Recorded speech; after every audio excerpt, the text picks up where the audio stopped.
За бүгдээрээ сайн байцгаана уу? Сайн байцгаана уу? Тэгээ өнөөдрийн миний хичээл болохоор миний Хавай Америкийн Хавай мужийн Мавийн хотод байдаг Хагай институт гэдэг институт би 30 өдрийн сургалтанд саяхан суугаад ирсэн. Тэр хичээлээс мэн эзний надад өгөгдсөн нэг чухал тийм мэдрэмжүүд ер нь бол өгсөн.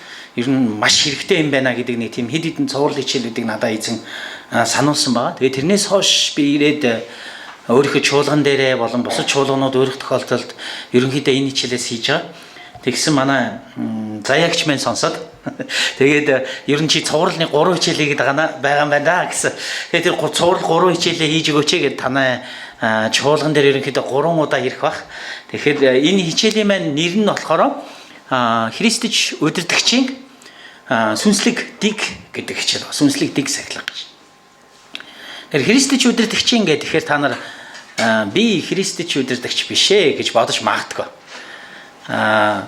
Алдартай Христэд итгэгч тэгээд удирдлагын онолыг маш их боловсруулсан алдартай эрдэмтэн Джон Максвеллийн Роберт Клинтоныхаар удирдагч гэдэг үгийг тодорхойлохдоо юу гэж тодорхойлсон бэ гэхээр удирдагч бол нөлөөлөгч гэж тодорхойлсон ба. Удирдагч бол нөлөөлөгч.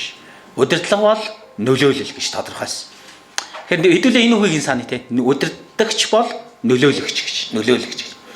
Тэгэхээр та Христэд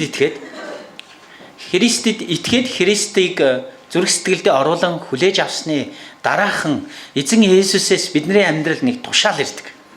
Тэр ямар тушаал байдаг вэ гэхээр явж авралын зар тараа байлаа. Өгөө те явж үндэснийг дагалдагч болго гэдэг.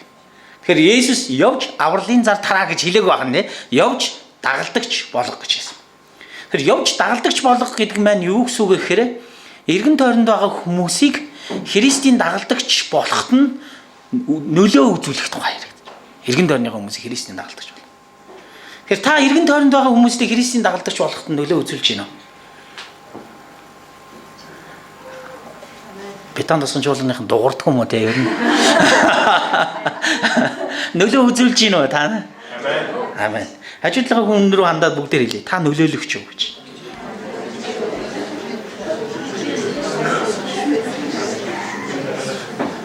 Тэгэхээр тийм гэсэн бол та удирдагч мөн байна гээ. Дуурахгүй дахиад дуурахгүй байна. Та удирдагч мөн байна. Тэр Христч удирдагчид өөрийн гэсэн дэг сахилах хэрэгтэй. Дэг сахилах. Тэгээ бид нар спорт тий эсвэл хөгжимчин хүмүүсийг мэдж байгаа. Хөгжимчин хүмүүс өөрийн гэсэн хөгжмийн дэгтэй байхын тулд тэр хөгжмө өдөр тутам давтдаг. Тэгээ спортын хүн тий өөрийн гэсэн биеийнхээ барилтай байхын тулд тэрийг өдөр тутам давтах шүү дээ. Тэр өөрийнхөө биеийг дэгэнд оруулдаг. Өөрийнхөө биеийг зовоодог. Өөрийнхөө биеийг тодорхой зорилгын төлөө байнга дасгалжуулдаг. Тэр Христэд итгэгч, удирдагч хүн болгон бас өөрийн гэсэн дэгтэй. Гэхдээ тэр дэг нь хамгийн хэцүү юм нь яадаг вэ гэхээр нүдэнд харагддаг. Тэр дэг голдуу хаана явагддаг вэ гэхээр энэ зүрх сэтгэл дотор явагддаг. Байнга тэмцэл, байнга зөрчил гэж. Залуу Христэд итгэгч байхдаа би амар их зөрчил донд ороод зөрчлөөс зүхтаамаар санагдаад ер нь энэ зөрчлөөс би яаж салах вэ гэж.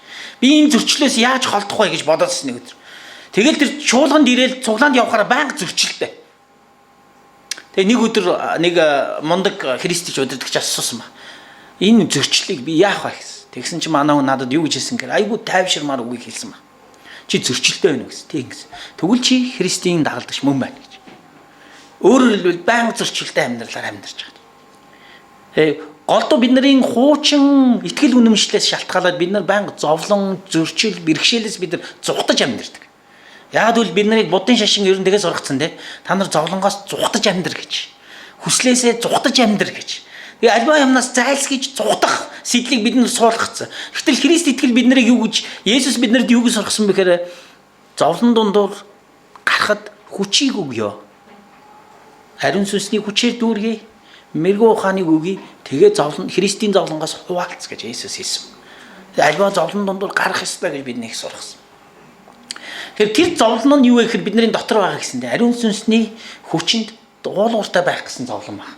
Ариун сүнсний хүч. Тийм учраас Христэд итгэгчийн дэг гэдгийг бид нар юу гэж ойлгож байна гэхээр ариун сүнсэнд өөрийгөө дуулгах гэж дуулууртай байх гэж дагалдуулж байгааг л ерөөсөө дэг гэж бид нар ойлгож. Ариун сүнсэнд өөрийгөө дуулууртай байх гэж. Тэгэхээр ариун сүнс гэж нэг сонин нэршил байна тий. Бид нар хуучин сүнсийг бол ариун сүнс энэ гэж дууддаг байсан шүү дээ тий. Сүнс гэх юм бол дандаа аимшигтай гэж санддаг байсан. Тэгэхээр Христэд итгэснээс хойш нэг сонин сүнс гараад ирсэн тий. Ариун сүнс. Сайн сүнс.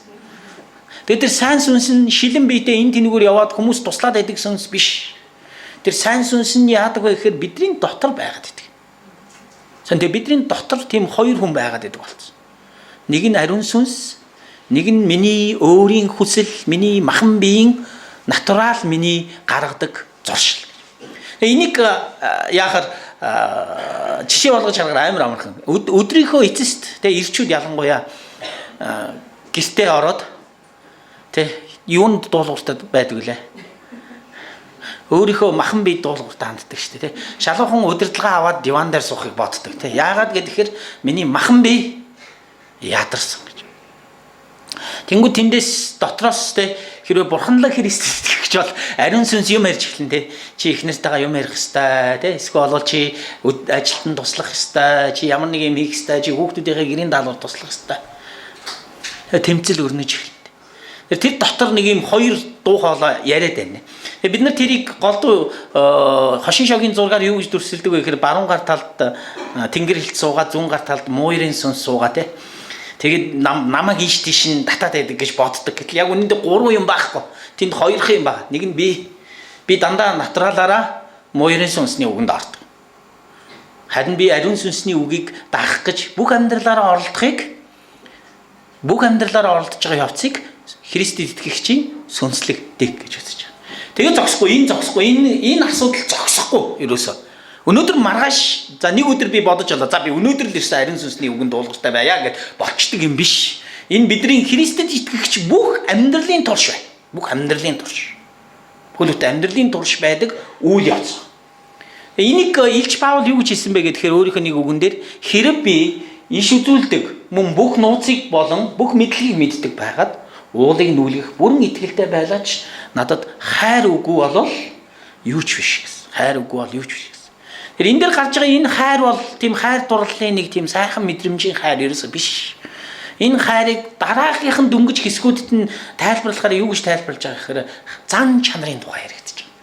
Хайр бол төвчээртэй, инэрэнгүү, өөрийнхөө гэрдэггүй, бузармууд баярлдаггүй, ууралдаггүй, бүгдийг тэсдэг. Юу хайр вэ тий? Тэв зан характерын тухай ярьж байгаа. Энэ маань ариун сүнсэнд хэлбэршсэн зан характерын тухай ярьж байгаа. Эндээс ариун сүнсэд хэлбэрсэн зан характераас тий хайр, баяр баясгалан тий өөрийгөө захирах гэх мэт үр жимс урган гардаг гэж Галаад номны 5 дугаар бүлэг дээр хэлдэг. Өөрөөр хэлбэл энэ бүхэн ариун сүнсэнд дуулууртай байхын процесс ба. Тэгэхээр Илч Паулийн үг рүү буцаад ирэх юм бол бид нар тий авьяасаараа мундаг иш үзүүлдэг байж бол. Бид нар авьяасаараа мундаг нууцуудыг мэддэг байж бол. Бид нар авьяасаараа мундаг бүх мэдлэгийг мэдээд тэр байтугай уулыг нүүлгэх итгэлтэй байсан ч гэсэн ариун сүнсэн захирагдаж түүний дагуу хэлбэрчгүй бол тэр бүхэн юу ч биш тухай ярьж байгаа. Энэ би та нарын өмнө гарч хичнээн сайхан юм ярьсан ч гэсэн би өөрөө ариун сүнсэнд хэлбэршүүлэгдэхгүй бол юу ч биш гэж Илч Паул хэлж байна. Тэгэхээр энэ бол Христийн зан чанар. Энэ бол Христийн үнэр байна. Тэр үүнийг бүх амьдралдаа гаргах гэж оролдох хэрэгтэй болно бид нар. Тэгэхээр энэ үүнийг бүх амьдралдаа гаргах гэж оролдоход хамгийн ихний нэг чухал суурь байна. Бидний амьдралын хамгийн ихний чухал суурь. Тэр нь юу вэ гэхээр энэ Библийн ишлэлээр илэрхийлэгдэж байгаа. Тамга болгож та намайг зүрхэндээ тавиач. Тэгээд гар дээрх тамгаа болгооч гэж. Тэр энэ ишлийн дагуу цаашаа харах юм бол энийг би танад хуучин гэрээний нэг түүхээр тайлбарлаж байна. Соломон хааны тухай бид нар мэднэ те. Соломон хаан Гибеон шүн зүүдэнд Соломон хаан бурхан ирээд асуулт асуусан ба. Ямар асуулт асуусан бэ гэхээр яг нөгөө бидний шидэд үлгэр дээр гардаг шиг асуултыг асуусан те. Нөгөө хин Аладдин маань нэг дэнлүү болоод тэгээ дэнлүүгээ арчсан чи дотроос нь бирд гарч ирээ те. Аладдинээс юу гэж хэлдэг вэ? Юу хүснэ гуй гэж хэлдэг. Яг тийм байгаа шүү дээ. Одоо ингээ харах юм бол та. Бурхан Соломонд үзэгдээд шүн зүүдэнд нь үзэгдээд тэгж хэлсэн байна. Юу хүсснэ гой гэж хэлсэн. Тэр хүний түүхэнд ганцхан удаа Бурхан нэг хүнээс асуусан. Чи юу хүсснэ гой гэж. Тэгээд Соломон хариуд нь айгүй мундаг зүйлийг гуйсан баг. Ямар зүйлийг гуйлаа те? Таны ард түмнийг засахын тулд ухаан ойлгох зүрх, сайн мууг ялгаж салгах ухааныг өөрийн зарцтай өгөөч. Харагтун би чиний үгсийн дагуу чамд үйлглээ. Би чамд мэрэгэн агаад ухаан ялгах зүрхийг өглөө гэж хэлсэн. Соломон Бурханаас энэ зүйлийг гуйсан. Тэгсэн чи Бурхан өөрийнхөө хаанд томилсон хаанд хийж болохгүй гэсэн тушаал өгчихсэн байсан. Хуучин өөрийнхөө үгнүүд дээр ямар тушаалыг өгсөн байсан гэхээр та нар хэрвээ намайг гүйцэх юм бол энэ Дид хууль номны энэ хэсгийг хараарай заа. Библийн уншихгүй зүгээр энийг хараа явчих. Энэ дээр Дид хууль номон дээр Бурхан бүр өмнө нь хаан гарах юм бол ийм зүйлийг хийж болохгүй гэж хэлсэн байсан. Тэр нь юу байсан бэ гэхээр тэр өөртөө адуу үржүүлэх ёсгүй байсан. Тэр адуугаа үржүүлэхээр хүмүүсийг Египт рүү буцаах ч ёсгүй байсан. Тэгээ зогсохгүй зүрх нь уруу татдахгүй тулд тэр олон ихнэр авах ёсгүй байсан. Тэгээ зогсохгүй тэр өөртөө алт мөнгөө ариужуулж болохгүй гэсэн. Соломоныг мэддэг хүмүүс инээд нүрэх бах те. Ер нь бол яагаад гэхээр энэ Дид хууль номон дээр аль хэдийн ингэ хэлсэн байгаа. Түрүүн дөнгөж төрөөхөн яалаа Соломон асар ухаантай хүн байсан шүү. Тэгээ Бурханаас энэ дэлхий дээр царийн ганц Бурханаас мэрэгэн ухааныг авсан хүн байсан. Энэ нөгөө мэрэгэн ухааныг авсан хүн чи юу болсон бэ гэдүүл харъя. Энэ тушаалыг Соломон яаж биелүүлсэн бэ гэж. Энэ Библиэд гардаг үгээ. Та нар намайг гүйцэх юм бол Библиэс шалгаж үзэж болно. Энэ юу гэсэн гэхээр Соломон морд бат хэрэгнүүдэд зориулсан 4,000 зүвчээ мөн 12,000 мордтонтой байваа гэж. Тэгээ цаашаа айгүй тодорхой нэг үйлбэр байна те. Египт болон бүх орноос Соломон морд авчирдаг байлаа гэж. Түрүүхэн Дид хууль дээр юу гэж хэллээ? Морд болон мордонтой болж болохгүй те. Египт рүү чи миний хүмүүсийг буцаагаад морд авчирч болохгүй гэсэн. Дараагийнхыг харъя гэдэг. Соломонд ганцхан жилийн дотор ирсэн алтны чинь 666 талант хүрч байв. Үүнд гадны худалдаачид орохгүй гэж нэгдүгээр хаад номон дээр хэлж. Соломон хөлөг онгоцнуудыг хийв. Хөлөг онгоцнуудыг хийсэн шалтгаан нь юу байсан бэ гэхээр тэр Офирт очиод тэндээс 420 талант алт авч Соломонд авчирсан. Тэгээ зогсоогүй тэр хаан Таршишийн хөлөг онгоцнууд байв гэж. Таршиш гэдэг дээр бид нар аягүй сайн мэдж байгаа. Таршиш гэж хин Таршишийн тухай гардаг хэрэг. Йона Таршиш руу цухтаасан тухай бид нар мэдж байгаа тийм. Энэ юу Офир гэдэг нь болохоор газрын дунд тэнгисийн урд зүг рүү, Таршиш гэдэг нь баруун зүг рүү явуулж хөлөг онгоцнуудаа явуулж алт цуглуулж байгаа тухай гарч байна. Дараагийнх нь Соломон олон эмэгтэйг хайрладаг байв. Тэдгээр үндэстнүүдийн талаар эзэн Израилийн хүүгүүдэд хандан та нар тэдэнтэй мөн тэддэж та нартай холбогдож болохгүй гэж хэлж байсан билээ гэж.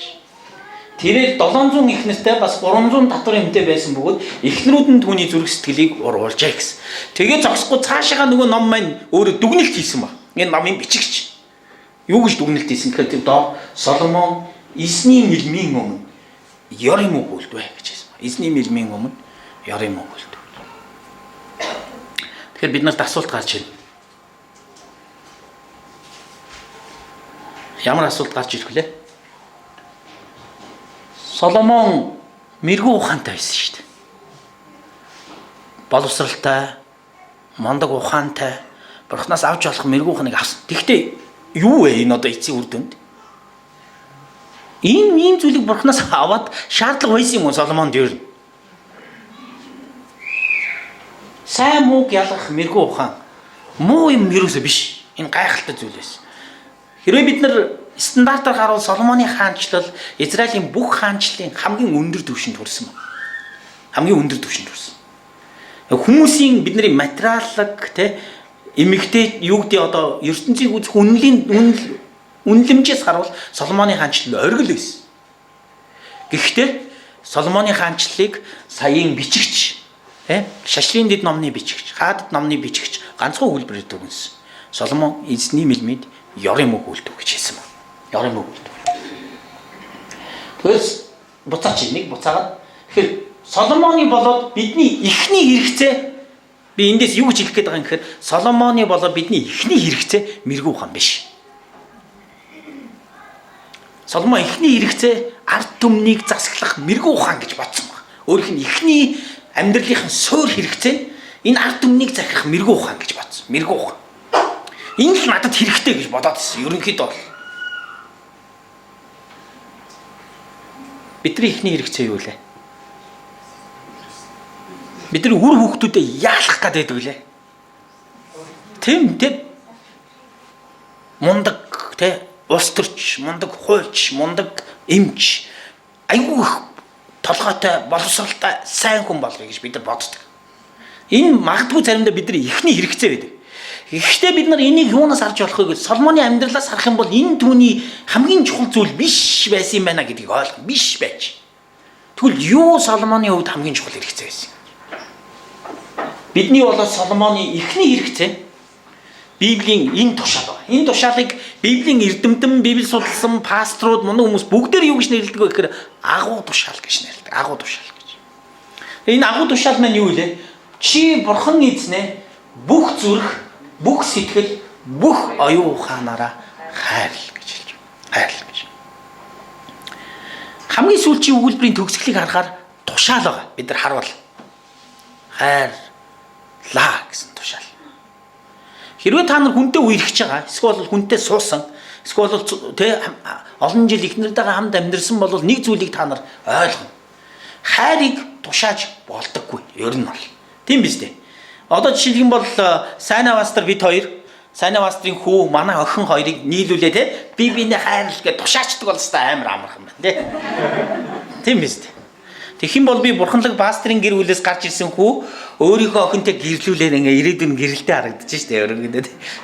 Гэтэл даанч тийм юм юу лээ бид нар одоо энэ өнөөгийн ертөнцид ийм байх уу? Байхгүй штэ. Би ч өөрөө хэлжсэн манай эхнэр би эхнэртэйгээ үерхчихсэн чи манай эхнэрийн аав нь зөвшөөрөхгүйсэн. Тэгсэн чи би тэр чи 20 23-тай анаа 4-тэй байл. Эхнэртэй хэлжсэн үгээ одоо саналаа. Би ямар танаа автаа суух гэж байгаа юм гэж. Тэг юу гэсэн үг те ерөнхийдөө өөрөөр хэлбэл хайр гэдэг зүйлийг бид нар хэн нэгний хүслээр шийдэж чадахгүй гэдгийг бид нар мэдж байгаа.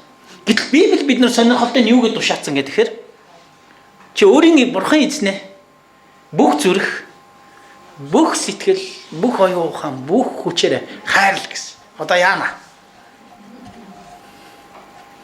Сони юм а те одоо яах вэ? Хэдүүлээ яаж энэ тушаалыг биелүүлэх вэ? Соломон эхний тушаалыг сахиагүй учраас тэр эрх мэдлээ ашиглаж амлсан газрын хэсгийг Харин хаан бэлгэсэн. За энэ юу гэхээр Соломон нөгөө нэг алт мөнгө авчруулах гэж байгаа дампуураад сүүлдээ газар нутгаас Харин хаанд өгж хэлсэн баг. Тэгээд зогсоогүй. Тэр алт мөнгө хайрлаж түүний зүрх дэлхийн материалын зүйлсэд татагдсан. Тэр цэргийн хүчээр гайхуулахад татагдсан. Яагаад цэргийн хүчээр гайхуулах гэдэг нь тэр үеийн морд хэрэгтэн гэдэг нь зөвхөн хаан байдаг гэсэн хэрэг Египтэд л байдаг гэж. Ер нь тэр их морд хэрэгтэй зэрэгээр одоогийнхоор бол нөгөө юу танкуд аахгүй ер нь бол танк машинууд хэр их цуглуулснараа тэр ойрох догнодын бодлогод нөлөө үзүүлдэг гэж зэргийн хүчээр тэрийг нь Соломон сонирхож эхэлсэн. Тэгээд зогсохгүй тэр эзнийг сонсолгүй хүмүүсийг Египт рүү моринж явсан.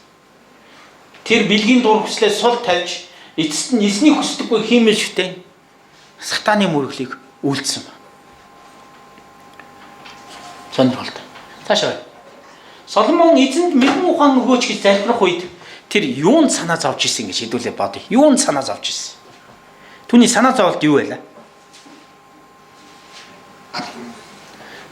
Хүнд хариуцлага ирсэн те. Ер нь бол айгүй хүнд хариуцлага ирсэн. Яагаад гэвэл одоо цор ганц болсон Соломон ер нь бол. Намайг Мосийн улс төрийн доктор хичээл сууж исэн чи манай багш нэг юм надад сануулсан юу гэхээр Монгол улс арчилж шилжээд тэ 20 хэдэн жил болж байхад дөрвөн улс төрч шилдэгэ харуулсан гэж хэлсэн байна. Тэгээд дөрвөн улс төрч яаж шилдэгэ харуулсан гэсэн чинь ерөнхийлөгч болсон ерөөсөө. Яагаад гэхээр ерөнхийлөгч болохын тулд нам дотроо дайтна, намаасаа гарч дайтна, ер нь бол бүх талбарт дайчиж номер 1 хүн болж байгаа. Гэтэл тэр номер 1 хүн болох сонголтын Соломонд шууд хүрээд ирсэн. Шууд. Айс.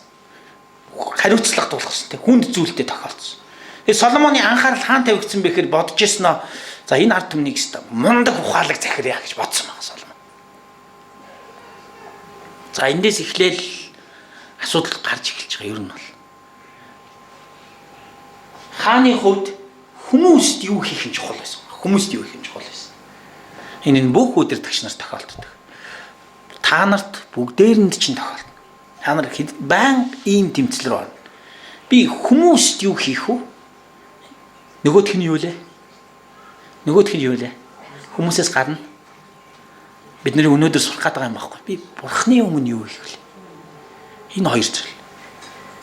Магадгүй та Бурхны өмнө юу хийх тухай ерөөсө боддоггүй ч биш маа. Чи Бурхан яах вэ? Дандаа намайг өрөөд шүү дээ. Дандаа намайг ивэдэг. Дандаа намайг ивэж л байх хэрэгтэй ер нь бол. Миний яаж үлдэх, юу хийх, яаж амьдрах Бурханд хамаахгүй. Харин хүмүүст бол хамаатай. Би хүмүүсийн өмнө яаж амьдрах нэг чухал. Би пастрийн өмнө яаж харагдах нь маш чухал. Би ахлагчийн өмнө ямар хуу байдалтай байх нь маш чухал. Бусад Христж удирдагчийн дунд би ямар байр суурьтай байх нь маш чухал. Ухаалаг харагдах нь чухал. Тэ юмыг айгүй сайн хийх нь чухал. Ийм зүйлсүүд ингээ анхааралтай байдаг гэхээр Соломоны номер 1 анхаарал нь юу болоод эхэлж ийн гэхээр яаж сайн шудрах зөв засаглах вэ гэдэг рүү анхааралтай байдаг. Тэгээ сурах хэрэгтэй болсон. За тэгээ нөгөө ч өстө цэргийн хүч те эхнэрүүдийн дипломат харилцаа бүгдийг нь зохицуулсан ба. Гэхдээ тэр нэг зүйлийг мартсан байсан те. Анх юуг Бурханаас авснаа мартсан байсан тэр. Бурхан юуг өгөөч гэдгийг тэр хүн мартсан байсан. Соломон Давид шиг байхгүй. Давид юу байсан бэ гэхээр Давидын үгийг хэдүүлээ харж байгаа. Эзнээс миний гуйсан ирэх ганцхан зүйл гэвэл эзний гоо сайхныг харж сүмдэн бясалхан амьдралынхаа бүхий л өдрүүдэд эзний өргөнд суух явдал юм аа гэж Давид хэлсэн. Давидын энэ үгийг ариун сүнсээр л ойлгохгүй бол бид нар ойлгодоггүй ер нь бол. Давидын ийм нэг бүх амьдралын зүрх сэтгэл дотор нэг тийм цангаа байсан байна. Давидэд байсан. Тэр цангаа юу байсан бэ гэхээр тэр нь хаан болж гин үү, хончин байна уу, зүхтаж явж гин үү, Давидэд юусаа хамаахгүй. Тэр цангаа нь ганцхан зүйл Давидыг тогтоож исэн байгаа зан чанарыг. Тэр нь юу гэхээр эзний гоо сайхныг илэрхийлж эзэнд таалагдах гэдэг зүйл Давид ирж хайсаар байсан. Тийм учраас Давид Саулын хормойг огтлж явах үедээ ч гэсэн юу гэж хэлсэн гэхээр би эзний өмнө буруу хийжээ гэсэн. Банк тархиных нь энэ талд нь эргэлдэг юм байсан. Давид боцоор Бурхны өмнө би хэм бэ? Би Бурхны өмнө юу хийх вэ гэж. Би Бурхны өмнө яаж амьдрах вэ гэж. Давид хүмүүсийн өмнө хамааралтай байсан болов? Хамаатай байсан. Гэхдээ хизээд хоёрдугаарт байсан ба Давидын тэр. Дараалал нь солигдоогүй. Тэр байнга Бурхны тухай ажилласан. Харин хүмүүсийн тухай анхаарал эхлэнгүүтээ Давид яасан бэ гэхээр алдаа гаргаад эхэлсэн. Тэрийг хаана гаргасныг бид нар аягүй сайн мэдж байгаа. Библи илэн далангүй хэлсэн. Давид дээвэр дээр зугаалж явж хагаад нэг эмэгтэй харсан. Тэр эзэн яах вэ гэж ерөөсө бодоогүй тэр үед. Аваа дээрээ л гэсэн. Тэр хааныхаа эрх мэдлийг ашигласан. Бүх удирдлагчид байдаг. Хэдүүлээ бодцгоё. Одоо хэдүүлээ өөрийнхөө зүрхний гүн рүү харъя. Таны гол зүйл юу вэ? Ер нь амьдралын. Бусдад таалагдаж амьдрах уу? Бусад хүмүүсийн хүсэж байгаа шиг, бусад хүмүүсийн фейсбુક дээр постлсон шиг амьдрмаар байна уу? Тэ? Энд нүгээр зугаалаа л тэ. Аварт хашид амьдраал тэ. Гой машин унаал. Гой тэ юу нот хэрэглээл, брэндүүд хэрэглээл тэ. Гой цүнх барай бүр барай гэлөө тэ. Мэдээд бас шинэ брэнд мэдсэн шүү дээ. Бүр барай. Гой цүнх барай. Тэгж амьдрмаар байна. Тийм цүнх барьж байгаагийн шалтгаан нь юу юм? Асуу таны зүрх сэтгэлийн яг гүнд юу байна гэдүүлээ бод. Гүн рүү. Би 3 дахь ангид хончин байсан. Хөдөө хон хариулаа явж ирсэн. Нэг удаа ууланд. Тэгээ хон хариулаа явж ирсэн амьдралын тухай бодсон. Тин хон хариулаа явж байхад юу хийх вэ дээ. Амьдралын тухай бодоол ингээл тэгэл цаашаа бодоол байсан. Тэгээ бодсон чи за одоо би ингээ удахгүй том болно. 3 дахь ингээ өгдөө штэ. Удахгүй том болно. Магадгүй нэг эхнэр авах те. Тэгээд амьдран цаашгаа хөөхөд гаргана. Тэг цаашаа яах юм гэж бодсон би. Тэгсэн чил нэг л хоосон санаатай явцнаа. Үгүй яах юм бэ гэд бодоод. Тэг бодоод байсан чинь хоёр нулимс gaaj жинаа өрсөлтөд. Юу одоо яах юм бэ хоньны бэлчээс ганцаараа. Энэ амьдралд чи ерөөсөө ингээл болоо юу? Энэ амьдрал ингээл дуусч байгаа юм уу? Юу? Хийх ёстой юм юу байгаа юм гэж бодож ирсэн. Тэгснэ гинт юу бодогдсон гэхээр эргэн тойрны харснаа надад туслах ямар нэг юм байна уу гэж бодож ирсэн. Би залбирсан.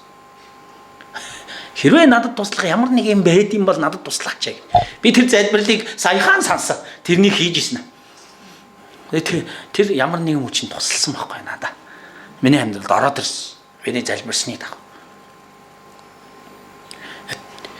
Тэр бурхан миний амьдралд орж ирээд би түүний хүслийн төвдөн зогсоод түүний хүсэж байгаа миний амьдрал биелээд явах үед тэр үеэс хоошоо би өөрийнхөө амьдралыг эргэж харахдаа юугаарч солимооргүй санагдав. Хэрвээ хүүхэд насанд хүргэж өгдөг галт тэрг байсан бол тэр үе рүү буцаагаад хүргэж өгөөсэй л гэж би бодно. Яг бол дахиж би ийм сэтгэл хангалуун амьдралаа би солимооргүй байна гэж бодож ирсэн. Тэр нь би сайн тулдаа юу? Би зөв сонголт хийсэн тулдаа юу? Мэдэхгүй. Би өөрөө сонголт хийсэн бол дандаа алдаанд хүрэх байсан байх гэж би боддог. Би өөрөө сонголт хийх гээл нэг үзэсгэлэнтэй сайхан эхнэрүүд рүү хөөгөл гүгэдээс нь санаж байгаа байхгүй юу? Ер нь бол. Бурхан миний амьдралд яг надад хэрэгтэй хүнийг авчирч байна. Бурхан миний амьдралд яг хэрэгтэй газар минь тавь. Тэгж тэр бурханы хүслийн төв рүү шилжиж орохын тулд бид нар бурханы хүсэл гэж юу вэ гэдгийг таньж мэдэх ёстой. Бурханы хүсэл юу вэ гэдгийг таньж мэдэх нь юунаас эхэлгэй?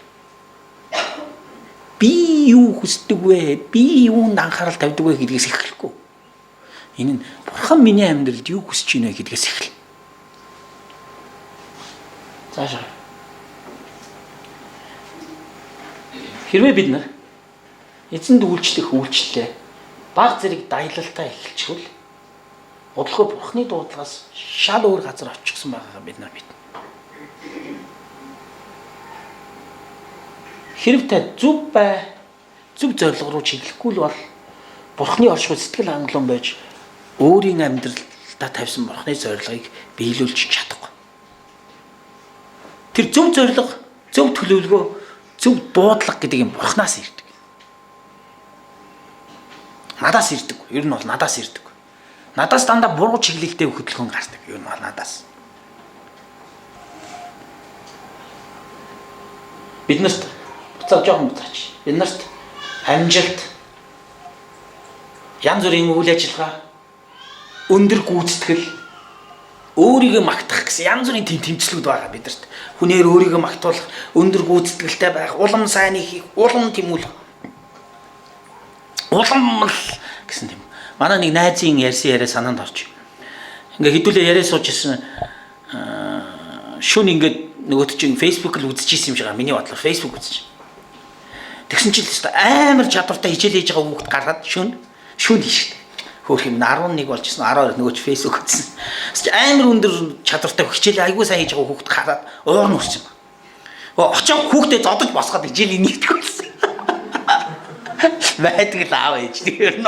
Тийм үстэй юм хүүхд ингэж хичээлээ чи байж байгаа царай нар хол чи бос чи гэж босоос олгоо гөргээд нөгөө хүүхд нь яасан бол тийм шүүн. Бидний зүрхэнд юу байна? Бид нар тэрүүгээр л юмаа юм. Бидний зүрх ямар байна? Бидний тийш л хөтөл. Тийм учраас нөгөө анхны Христэд удирдахын сүнслэг дэг гэдэг нь юу яриад байгаа юм гэхээр бид зүрхээ дасгалж болох шүү дээ. Зүрхээ дасгалж байна. Зүрхээ нөгөө Коринт номон дээр Паулын хэлж байгаа хайр тэр зүйлээр бид нөр өөрсдийнхөө зүрхийг дасгалж болох хэрэгтэй. Хариун сүнсний дуу хоолойгоор, хариун сүнсний удирдамжаар дасгалж болох хэрэгтэй. Тийм учраас Соломоны дуу номон дээр Соломоны хайртай хүн нь Соломонд ингэж хэлсэн ба. Тамга болгож зүрхэндээ намайг тавиач гэж. Энэ их учиртай. Яагаад гэхээр энийг олон зуун жил чуулган Есүс рүү хандаж залбирахдаа энэ залбирлаар залбирсан байна. Чуулган. Өнөөдөр би танд тосон чуулганч, өөр ямар чуулганч тэ Есүс рүү хараад зүрхэндээ тамга болгож намайг тавиач гэж. Тэгээ зогсохгүй та нарын хүн нэг болгон өөрөө чуулган. Тийм учраас Есүс рүү хандаад бидний залбирах номер 1 залбирал нь тамга болгож та намайг зүрхэндээ тавиач гэж. Тэгжиж бид нар Бурхны хайрыг амсаж мэдэрчиж бид нар Бурхныг хайрладаг. Тэгэхгүй бурхны хайрыг мэдрахгүйгээр бид нар бурхныг мэдэрч чадахгүй. Бид нар бурхны хайрыг хаана мэдрэх вэ? Залбирал дундаа л мэдэрч. Залбирал дундаа. Тэгээ залбирал дундаас эхэлсэн хайр чуулганы хүмүүс дунд хүмүүсийг би хайрлах үед би хайрыг мэдэрдэг. Түүнээс би хайрлуулж иж хайрыг бусдаар хайрлуулж иж бид нар хайрыг мэдэрдэг үе байна. Гэхдээ бусдын хайр хязгаартай, тийм биз дээ. Бусдын хайр болцолтой. Би тэр хүний хүсэж байгаа юм хийж өгвөл хайрладаг. Гэхдээ Христ болцолгүй хайрлалт. Тийм учраас бид нар Христ рүү хандах ёстой. Бурхан руу хандах ёстой. Бурхан руу хандаж залбирал дотор хайрыг амсаж мэдрээд тэр хайраараа би бусдыг хайрлах үед би жинхэнэ хайр гэж юу болохыг ойлгодог. Тэгээ Бурханыг хайрлаж эхэлдэг. Түрүүний ишлэлийг дахиад нэг харъя. Дараалтаа байгаа. Тамга болгож намайг зүрхэндээ тавиач. Тэгээд гар дээрх тамга болгооч. Бэлэгдлийн утгаар нь харах юм бол дараагийнхаа бэлэгдлийн утгаар нь харах юм бол нэгдүгээрт бидний зүрх өөрчлөгдөх хэрэгтэй. Бид нар нэгдүгээрт үйлчлэх ерөөсөө биш. Нэгдүгээрт бид нар Бурхны өмнө сууж Бурхны хайрыг мэдрэх ёстой, амсах ёстой, ойлгох ёстой, шингээх ёстой, итгэж үнэмших ёстой. Яг л социализм бид нарыг тийм юм боломжгүй болгоо хийсэн байхгүй. Бурхан гэдэг өгөнгөт тийм байхгүй уучлаар тийм хов хоос. Библи юу ярьж байгаа гэхээр Бурхны тухай ямар ч маргаан байхгүй. Ихэн Бурхан тэнгэр газрыг Бурхантай эхэлж байгаа. Бурхантай дуусч байгаа. Библи бүх амьдрал Бурхны дотор байна. Бид нар социализмын үед өссөн ч гэсэн бид нар заримдаа мэддэг шүү дээ. Бид нар сүнс гэдэг юм уу айгаад идэг шүү дээ. Юунаас айгаад байгаа юм? Бурхан байхгүй сүнс байхгүй шүү дээ. Тийм үстэй. Нэг удаа би өсвөрийн чуулгана аваад гачууртыг өргөнд очиж ирсэн чинь манай өсвөрийнхэн бүгдээ ухаалтаж унаад аимшигтай байсан. Би бүр юу ч хийж чадахгүй мэдээ болоод тэр үед нөгөө пастор нэмж айж байхгүй тэгээ би бүр ингээд сонирн байдалд ороод залбирж явжсэн зүрх сэтгэл ингээд өвдөд зүрх өвдөд байсан. Би бод зүрх өвдөд байгаа юм уу айгаад байгаа юм уу гэж бодосч айцсан байсан. Тэгээ яасан гэдгсэн чинь тэрнээс хойш 3-4 өдөр ганцаараа гадаа гарч чадахгүй болсон. Харанхууд ганцаар гадаа гарч чадахгүй хүн нэгэнд гаргаад чи 20 эдтэй 27-8-т залуу шүү дээ. Тэгээд 0 евро ганцаараа орохдоо айгаад орж чадахгүй. Усанд нэг удаа хамгийн сүүлд нь усанд орж ирсэн. Шавар дээр усанд орж ирсэн. Бүр айгаад нүдэн дээрээс ингээ ус гоож нүдэн яриад байгаа. Нэг юм гарч ирээд миний амийг авчих гээд ингээ айгаад. Гинт нэг зөөлөн дуу хоол орж ирсэн. Гүдгийн чамаа гарч ирээ амийг чи авсан ч гэсэн чи хамгаалж чадах юм уу гэж. Гүдгийг айгаад ах шаардлага юу вэ? Тийм биз дээ. Зүнс гарч ирээд авлаа ч гэсэн би яах юм? Би ямар хамгаалтыг юм бэ? Нөгөө нэг кино шиг загламаа гаргаж ирэх юм уу тий. Ямар ч юм байхгүй шүү дээ. Би тэгэл өнгөрөн шүү дээ. Тэгэр авал авч илээ нэс дээ. Юунаасаа хайсан. Тэгээ би тэр дор шүртэй өвдөг сэгдээ бурхан залбирсан ба. Итгэж чадаагүй намайг уучлаач. Тэрнээс хойш тэгээ бурхан би юу залбирсан бэ? Нийцэн минь та надад сүнслэг бэлэг авьяас өгч байгаа бол те муурийн сүнстэй бэлэг авьяас өгч байгаа тэмцдэг бэлэг авьяас өгч байгаа бол би авахгүй шүү гэсэн. Харин өөр юмар би ажиллая те би ийм юм хиймээргүй байна гэсэн. Тэрнээс хойш тийм миний амьдрал тохиолдог биш сайн. Одоо тэгж буцаагаад нэг нээх юм уу залбирлаа.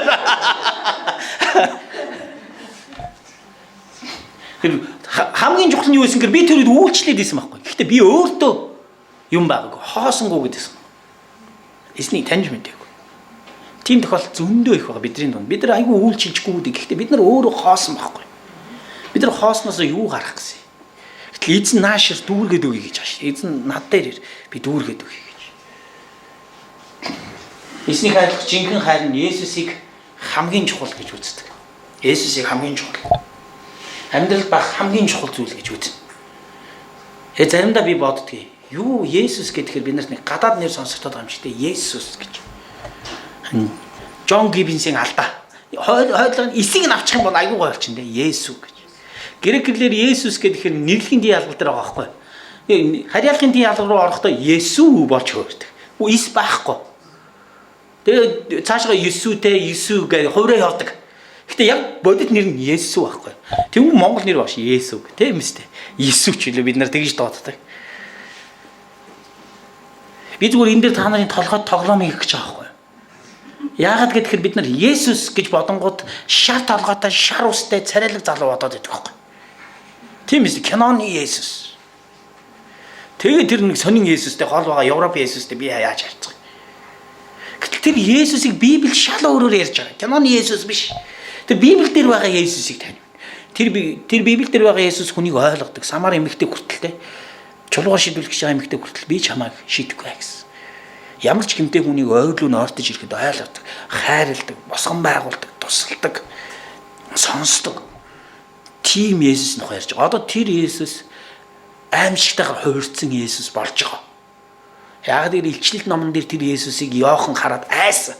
Уг нь бол Иохан таньдаг байсан шүү дээ Есүсийг тий. Амандаа ийм сэлэмтэй, хоёр хэдэл талтай эрттэй, цав цагаа өстэй амар Есүс. Тэр Есүс яагаад гэхээр дахин ирэх гэж байгаа бэлтгэл сүр жавхлантай байдаг орсон байсан.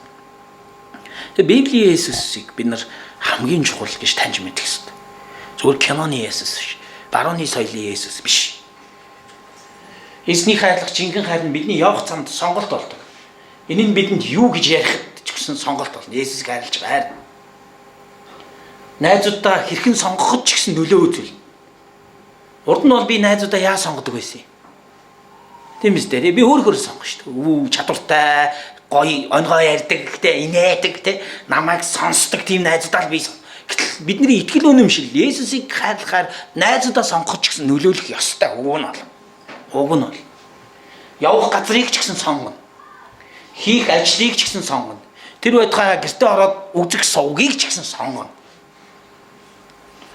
Дарах вебсайтыг ч гэсэн сонгоно. Эзнийг хайрлах бидний хайр нь Бурханд өргөлийг ч гэсэн авчирдаг. Бид өөрсдөө илүүцсэн юм эзэнд өргөхгүй гэдгийг мэднэ. Яг л хайрлаж байгаа хүндээ бид илүүцсэн юм өгдөггүй. Хайртай хүндээ бид илүү юм өгдөггүй ерөөсөө. Би эхнэрээ хайрлаад явж ирсэн ойлгож чинь. Би энэ гэрт хэрэггүй юм авч бэлгэлж гэж ерөөсөө бодоо. Эзнийг хайрлах жинхэнэ хайр нь гим нүгэлд үгүй гэж хэлдэг. Эзэн таалагдахгүй ямар нэг юмд аяндаа дотроосоо үгүй гэж хэлдэг. Ер нь бол эзнийг хайрлаж байгаа хайр. Тэр эзнийг хайрлах жинхэнэ хайр нь бас айцыг хөөн зайлуулдаг. Яг л хайр дотор айц үгүй гэж хэлдэг. Харин төгс хайр нь айцыг хөөн зайлуулна. Учир нь айцд ял байдаг. Айдаг нэг хайр дотор төгс болгогддог байна гэж хэлдэг. Тэр эзнийг хайрлах жинхэнэ хайр нь бидний хэн болохыг ямар үн цэнтэйг мэдүүлдэг. Бидний хэн болох ямар үн цэнтэйг. Бид нар энэ зүйлийг л ер нь бол тэмүүлээд идэм шиг бодвол Есүсгүйгээр би хэн нэгэн болмоор байна. Би үн цэнтэй хүн болмоор байна гэж. Тэр үн цэн тэр хэн нэгэн хаанаас ирж байгааг бид нар юугаар тогтоохдаг вэ гэхээр боловсрлоор тий хамгийн өндөр боловсрлоор хамгийн өндөр хэрэглээгээр бид нар тогтоох гэж оролддог энэ үн цэнэ. Би өөрийнхөө тий үн цэнийг би өөрийнхөө байгаагаа үн цэнээр биш гаднах хувцаараа би үн цэнэ тогтоох гэж оролдож байна. Бүр биеригээр миний үн цэн тогтоох гэдэг ер нь бол. Эсвэл бол тий юугаар джип машинаар миний үн цэн тогтоох гэдэг. Эсвэл барьж байгаа утасны дугаараар хүртэл миний үн цэн тогтоох гэдэг ер нь бол. Харамсалтай тий. Хүний үн цэн тэгж тогтоогддог шүү дээ. Хүний үн цэн хизээ тогтоогдгийг та нар мэдгүй амьдрал дээр бодиттой практик дээр.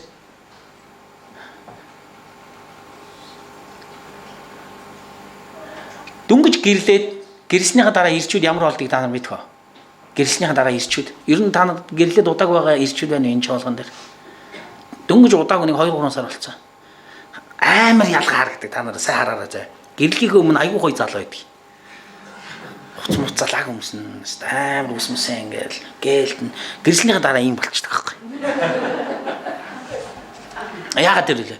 Замбраагүй юм явна шүү дээ. Энэ миний ингэсэн говцгонор монор намаахгүй. Яагаад ихнэр нь тэгсэн ч гэсэн тоон шүү дээ. Тийм биз дээ. Тийм биз дээ. Ихнэр нь тэгсэн ч гэсэн гачийн байсан ч гэсэн тэгэл ингээл миний авд суусан нөхөр те авд суусан. Өөрөөр хэлбэл нөгөө ч үн цэнэ тогтоолох гэж байгаа. Яаж үн цэнэ тогтоолгож байгаа гэхээр ямар ч болцолгүй хайраар үн цэнэ тогтоолгож.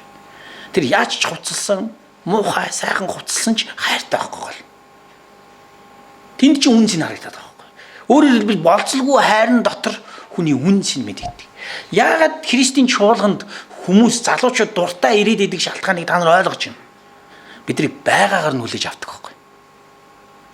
Бидний яг байгаар ямар хуцтай, ямар үстэй, ямар байна яг байгаар нь хүлээж авдаг. Энэ чинь Бурхны хайрыг тодорхой хэмжээгээр бидэнд харуулдаг байхгүй. Бурхан биднийг хайрладаг гэдгийг харуулж. Яг л Бурхны хүмүүс, Бурхны хайрлаж байгаа хүмүүсийг хайрлагаас өөрөөр яах. Байгаагаар нь хүлээж байна. Байгаар. Тэгвэл Бурхан биднийг яаж хүлээж авдаг байх вэ?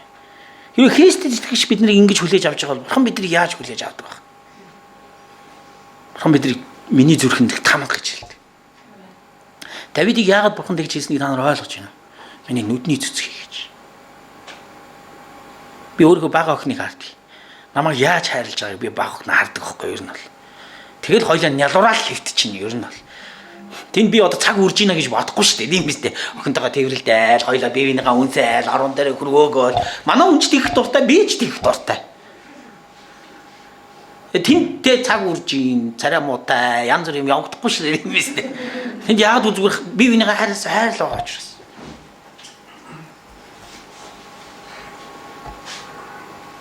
Буцаагаад түрүүнийхээ тавьчих.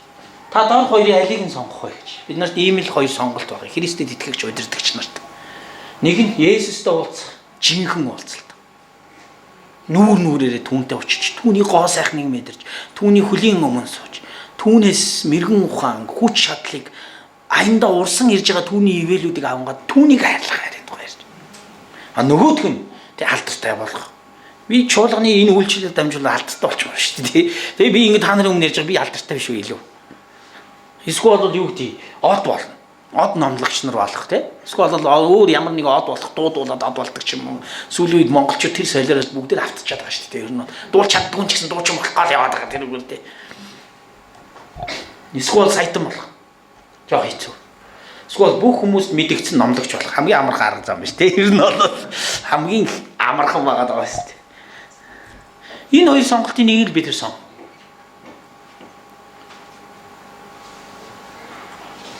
Та өөрийнхөө үнцнийг хаанаас олж авах вэ? Харагдаж байгаа юмнаас, өөрийн үйлчлэлээсээ, сүм чуулганаасаа, нийгмийн байр сууринаасаа, эсвэл хэрэгжилж байгаа материалын зүйлсээс өөрийнхөө үнцнийг олж авах гэж оролдоод байна. Энэ Христч удирдагчийн дотор байх ёстой зүйл ерөөсөө биш. Энэ яг үнэндээ бол. Яг үнэндээ Христэнд алдагч нарыг харах юм бол эсвэл Давидыг харах юм бол тэдний дотор байсан юм юу вэ гэхээр Есүсийг хайрлах хайр байсан. Энэ өөр хэцүү байхгүй. Яагаад гэхээр Есүс нүдэнд харагдахгүй. Энэ харилцааг би яаж бий болох вэ? Айгүй хэцүү. Та нар найзтайгаа яаж харилцаа бий болох гэж оролдтыг ер нь ямар нэг үнтэй харилцаа бий болох гэж оролдвол би бэлэг өгнө, байн уулзна, хамтдаа хоол идэнэ, хамтдаа ярина, хамтдаа цагийг өнгөрөөнө тэгжил бид нар яана штэ. Дотнос. Бид нар Есүстэй тэгвэл Есүстэй яаж дотносох юм? Арга замуудыг та нар мэдж байгаа бох тий. Номер 1 нь болохоор ном уншина тий, Библи уншина. Хамгийн хэцүү юм тий. Ном уншдаг хүмүүст бол хамгийн хэцүү тий. Сүүлийн үед яг амар юм гараад сонсно, Библи сонсно, чихвчээрээ сонсоо явчих болно. Эсвэл бол алдартай номлогчдыг сонсч болно. Цуглааны бетон тосгон чуулган байнга видео тавьчих юм лээ. Тэрүүгээр сонсож болно. Тэгээд Бурхны талаар бодохдоо тэр дотоод зүрх сэтгэл нэг харилцаа үүсгэх ёстой. Ямар харилцаа үүсгэхээр энэ таны энэ дотор бас нэг хүн байх гэж бид хэлсэн шүү дээ. Та нар итгэж гин үү? Дотор чинь нэг хүн байгаа. Тэр хүнийг ариун сүнс гэж нэрлэдэг байхгүй. Дотор чинь байгаа тэр хүн. Тэр ариун сүнс уйлдаг. Тэр гашууддаг. Тэр баярлдаг. Тэгэхээр дотор бидний дотор үгээр хэлхий аргагүй яолон бас залбирж идэх бидний дотор. Бурхан руу хандаад бидний нөгөө нэг энэ өөрийн махан биеийг дагах характерыг өөрчлөх гээд тэр дотор зуучлан залбирч. Нэгэн цагт ухаалгаар бид нар тэр тал руу шилжээ. Эзэн рүү хандаад Есүс эзэн та намайг зүрхэндээ тамга болгооч гэж залбирх үед ариун сүнстэй бидний дуу хоолой нийлж эхэлдэг. Хамтдаа залбирч эхэлдэг. Хүчрхэг залбирлууд гарч эхэлдэг. Өрнөж эхэлдэг. Манай нэг багш надаас ингэж асууж "Лууя хамгийн амархан залбир юу вэ?" гэж. Хамгийн амархан хариуг авдаг залбир юу вэ гэсэн. Би мэдэхгүй гэсэн чи юу гэсэн гэхээр миний гин буруу мэдүүлээч хэрэг залбир хамгийн амархан хариулт авдаг гэж. Эзэн миний доторхыг өнгийн харж миний гин буруу мэдүүлээч. Тань таалагдахгүй байгаа зүйлсийг өөрчлөөч. Та намайг шинчлээч. Та миний суурийг Соломон шиг биш. Харин Давид шиг болгооч. Хамтдаа бүгдээрээ залбирцгаая. Эзэн рүү хандаа залбирцгаая. Хамтдаа хэсэг хугацаанд бүгдээрээ эзний өмнө очицгаая. Эзний ард түмэн түүний нүрийг илэрхийлэх юм бол эзэн хариулна гэсэн. Та нар гуй тэгвэл өгнө гэж Есүс хэлсэн. Харин бидний гуйх ёстой зүйл маань эзэн та намайг зүрхэндээ тамга олгооч гэж. Эзэн би таныг хүсэж байна гэж Давидын гуйлтад. Би таны өргөнд байж таны гоо сайхныг илэрхийлж таныг улам илүү их мэдэрмээр байна гэж. Миний амьдрал эд материал өөрийн үнцэн, өөрийн сайн сайхныг илэрхийлсэн замуудаар явж байна. Одоохондоо би таныг ойлгож чадахгүй. Гэтэ би энэ зүйлсээс татгалзаад таныг илэрхийлж чадахын тулд та өөрийнхөө илчлэлтүүдийг надад харуулаач гэж бүгдээрээ залбирч байгаа. Та өөрийгөө надад мэдүүлээч гэж.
Харин сүнсээ та ирээч. Та өөрийнхөө хүмүүсийн зүрх сэтгэлээс өөрийнхөө алтрыг аваач.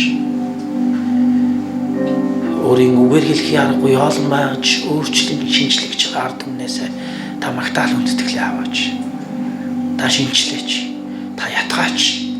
Та өөрчлөлтүүд авчираач. Бидний дотор танд таалагдахгүй гим нүгэл, худал аль муу муухай байгаа бол та цэвэрлэн үүд хаалгыг нээгч.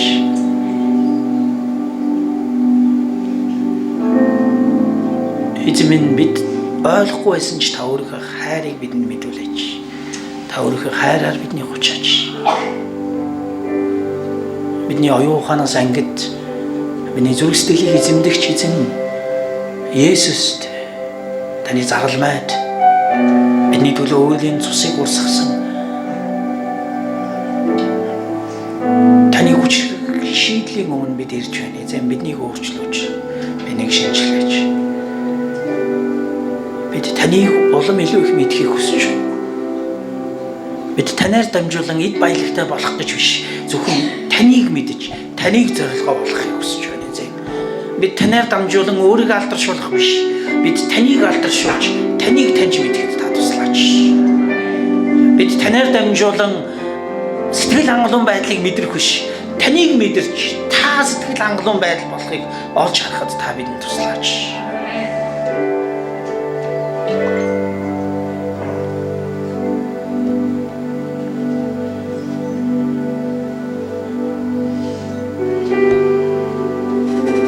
Баярлалаа эзэн Есүс. Та өөрийнхөө хүмүүсийн дунд өөрийн үгийг айлцсан танд баярлалаа эзэн. Бидний хүн нэг бүр таны өмнө толбгүйгээр цэвэр ариунаар зогсох хүч чадлыг бид нарт өгөөч. Танаас өгөгдсөн үгсээр өөрийгөө цэвэрлэж, таны өмнө босон зогсож, таныг алдаршуулж, аливаа амьдралын сонголт болгондоо таныг олж харахад туслаач. Давидын зүрх сэтгэлийг бид нарт өгөөч эзэн. Бид таныг илэрхийлж, таныг ирж харахад туслаач. Та өөрийн нүүр царайгаараа, өөрийн оршихуугаараа үргэлж хамтаагаач. Есүсийн нэрээр залбирч байна.